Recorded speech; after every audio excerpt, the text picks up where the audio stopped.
अस्सलाम वालेकुम स्टूडेंट्स। अच्छा जी, हम बात कर रहे थे graphical solution of rectilinear problems पे। देखें, जैसे हमारे पास फंक्शन होता है f of x y is equal to f of x. हम हमेशा ये कहते हैं कि जो उसका ग्राफ होता है वो कोई ना कोई कर्व होता है।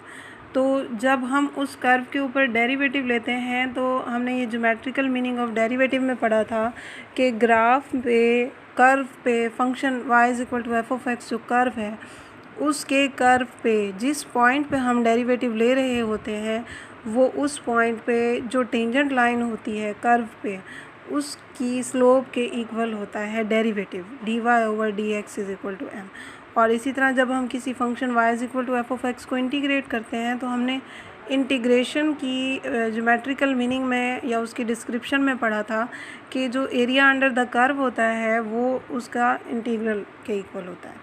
तो जब भी आपने किसी कर्व के अंडर एरिया फाइंड करना है from some point to another point, आपने उसका एरिया इंटीग्रेशन ले लेनी है from starting point to ending point with respect to x या जो भी फंक्शन में वेरिएबल इन्वॉल्व है। इसी तरह जो आपके पास v है, देखो ये हमारे पास एक्सप्रेशन है ना dx ओवर dt। इसका मतलब है कि ये जो x का कर्व है, जो डिस्टेंस का कर्व है, ये उस पे टेंजेंट लाइन की स्लोप के इक्वल है। तो इधर देखें, यहाँ पे आपके पास x एक्सिस पे टाइम है, y एक्सिस पे डिस्टेंस है x। इस कर्व की जो स्लोप है दैट इज़ v वेलोसिटी। इसी तरह अगर आप वेलोसिटी और टाइम का ग्राफ बनाते हैं, x एक्सिस पे आपके पास t हो, y एक्सिस पे आपके पास y हो, तो इस कर्व का, इस ग्राफ का जो टेंजेंट लाइन का स्लोप है वो आपके पास एक्सेलरेशन होगा। ठीक हो गया। बस बाकी ये है कि जब आपने टाइम निकालना हो तो टाइम निकालने के लिए v is equal to d x over d t use करके आप दोनों वेरिएबल्स को सेपरेट कर दें और डेफिनेट इंटीग्रल लेना है from fixed point one two another point. तो दोनों तरफ इंटीग्रेशन करके वो पॉइंट्स पे पुट कर दें।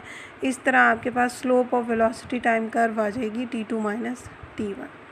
ओके जी, आज के लिए इतना ही काफ़ी है। आपने इस टॉपिक को अच्छी तरह से अंडरस्टैंड कर लेना। वैसे तो बहुत ही इजी सा टॉपिक था, मोस्टली आपका मैट्रिक और एफएससी की जो फ़िज़िक्स है उससे रिलेटेड था सारा।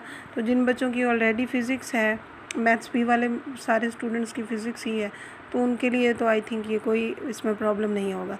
अगेन अगर इसमें कोई प्रॉब्लम हो तो आप इसको मेरे साथ डिस्कस कर लीजिएगा। Wish you good luck. अल्लाह हाफिज़।